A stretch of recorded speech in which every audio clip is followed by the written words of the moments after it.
Alhamdulillah pemirsa, masih di Berita Islami Masa Kini. Nah, berita selanjutnya ini kita tentang makanan-makanan yang bisa membuat kita bodoh. Jadi mungkin selama ini kita sering membaca artikel tentang makanan sehat. Betul. Atau tentang pola hidup yang sehat. Tapi ternyata ada makanan-makanan yang bisa membuat kita bodoh. Nah, ini penting sekali ya, terutama untuk kita memberikan makanan kepada anak-anak kita yang lagi tumbuh kembang, lagi masa pertumbuhannya kan. Pasti kita ingin makanan yang terbaik. Karena kita nggak ingin sampai salah ya. Betul. Nah, seperti apa makanan-makanan yang membuat kita menjadi bodoh? Ini dia beritanya.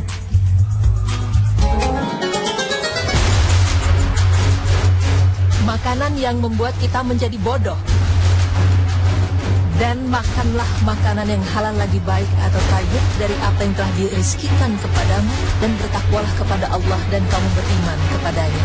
Quran Surah Al-Ma'idah ayat 88. Ya, Allah Subhanahu wa Ta'ala memerintahkan kita untuk memakan makanan yang bukan hanya halal tetapi juga baik, halalan thayyiban, agar tidak membahayakan tubuh kita. Karena terdapat fakta bahwa segala sesuatu yang kita makan memiliki dampak besar tidak hanya untuk kesehatan fisik tetapi juga bisa mempengaruhi kinerja memori dan otak. Nah pemirsa, berikut ini adalah beberapa makanan yang dapat membuat kemampuan berpikir kita menurun.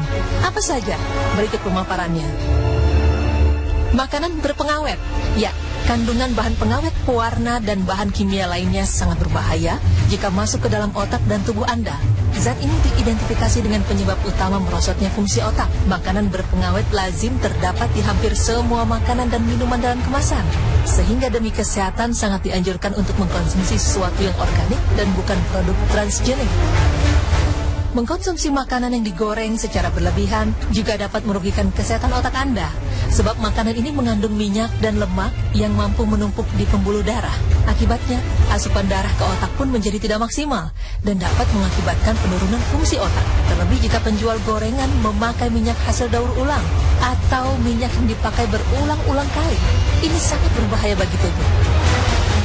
Selanjutnya adalah junk food. Ya, makanan yang berasal dari resto cepat saji atau fast food ini memiliki potensi yang mengancam kesehatan manusia. Kandungan lemak, garam tinggi, bahan pengawet, serta gula tambahan di dalam junk food adalah serentetan bahan kimia berbahaya yang mampu membahayakan otak Anda. Bahan ini mampu menyebabkan perubahan kimia di otak dan mengarah pada gangguan otak seperti kecemasan dan depresi. Dan yang terakhir adalah makanan bergaram tinggi. Meskipun garam memang bermanfaat untuk menambah rasa masakan, namun terlalu banyak mengkonsumsi garam diketahui mampu menyebabkan komplikasi kesehatan. Selain memberikan efek mengerikan pada tubuh, juga mampu membahayakan kesehatan otak. Dan penurunan memori menjadi salah satu akibat dari terlalu banyaknya mengkonsumsi garam. Untuk itu, berhati-hatilah dalam memilih makanan yang hendak kita konsumsi, karena jelas Rasulullah SAW juga mengajarkan kita untuk memilih makanan yang halal dan baik. Jangan sampai kita mengikuti jejak setan yang hanya mengikuti hawa nafsu belaka. Lalu, seperti apa pola makanan Rasulullah yang baik bagi tubuh? Rasulullah SAW sebenarnya tidak membatasi diri pada suatu makanan. Ini artinya Rasulullah SAW menyantap berbagai varian makanan, tetapi secara berimbang. Makanan yang dibatasi pada satu atau jenis makanan tertentu tidak baik dari sisi keseimbangan tubuh, karena dapat mengakibatkan tubuh kehilangan keseimbangan sehingga berujung pada rusaknya kesehatan. Jika salah satu makanan memerlukan penyeimbang, maka beliau akan makan penyeimbangnya. Seperti panasnya kurma, beliau seimbangkan dengan semangka atau mentimun yang bersifat dingin. Rasulullah juga hanya mengkonsumsi sesuatu yang pada umumnya ada di daerahnya. Beliau tidak pernah bersusah payah mencari sesuatu yang tidak ada di daerahnya, terutama buah-buahan. Karena buah-buahan menjadi obat apabila dikonsumsi dengan semestinya. Allah Subhanahu wa Ta'ala juga telah menyiapkan buah-buahan yang cocok dengan daerah masing-masing. Dalam At-Tibun Nabawi, Ibnul Qayyim menjelaskan bahwa barang siapa yang mencermati tentang makanan dan segala sesuatu yang dimakan oleh Rasulullah, pasti dia akan mendapati bahwa Rasulullah tidak pernah menggabungkan antara susu dengan ikan atau antara susu dengan makanan masam. Bila susu bertemu dengan yang masam akan menyebabkan penggumpalan, pemicu iritasi pencernaan. At-Tibun Nabawi halaman 228-229. Tidak hanya itu, Rasulullah juga tidak pernah mencampurkan makanan yang sulit dicerna dengan makanan yang mudah dicerna. Contohnya, makanan yang mudah dicerna seperti buah-buahan tidak cocok dicerna dengan karbohidrat atau protein karena memiliki rentang waktu yang cukup jauh dalam prosesnya, sehingga bisa mengganggu organ pencernaan.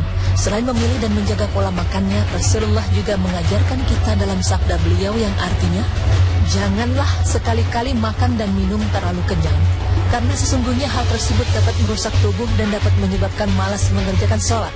Dan sederhanakan kalian dalam kedua hal tersebut, karena sesungguhnya hal ini lebih baik bagi tubuh dan menjauhkan diri dari sifat israf atau berlebihan.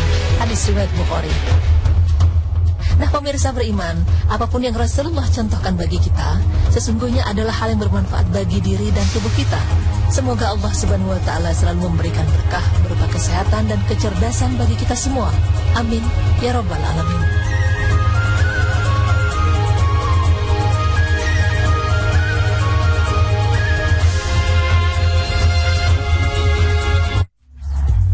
Jadi sekarang sudah lebih jelas ya pemirsa bahwa makanan-makanan yang berpengawet atau makanan yang digoreng dengan minyak yang tidak baik atau mungkin junk food dan juga makanan yang bergaram tinggi itu sebenarnya memang tidak baik untuk kesehatan kita. Betul, jadi mulai sekarang kita harus pandai-pandai sekali memilih makanan untuk tubuh kita dan juga buat anak-anak kita. Karena apa yang kita makan itu akan berdampak kepada kesehatan kita. Apalagi anak kita yang sedang tumbuh kembang, lagi masa-masa dia otaknya butuh nutrisi yang terbaik, maka tanggung jawab kita adalah bagaimana memberikan yang terbaik buat anak kita. Iya, dan sebenarnya kan Rasulullah SAW juga sudah menjelaskan dan mencontohkan bagaimana pola makan yang baik. Betul. Ya, yaitu dengan makanan yang seimbang sesuai dengan kebutuhan kita. Betul. Jadi mungkin itu yang harus kita ikuti dari sekarang. Dan intinya jangan berlebihan. Tadi katanya kalau memang berlebihan kita makan akhirnya jadi malas sholat, malas beribadah. Dan penyakit bisa banyak juga nantinya. Iya, itu dia. Karena memang sebenarnya segala sesuatu yang berlebihan itu tidak baik ya. Betul sekali. Jadi mudah-mudahan kita semua terhindar dari permasalahan kesehatan kita, insya Allah. Amin. Nah, setelah ini kita masih ada berita tentang apa nih, Kak? Kita punya berita tentang rasa empati pada hewan. Iya, yang dimiliki hewan. Tetap di Berita Islami Masa Kini.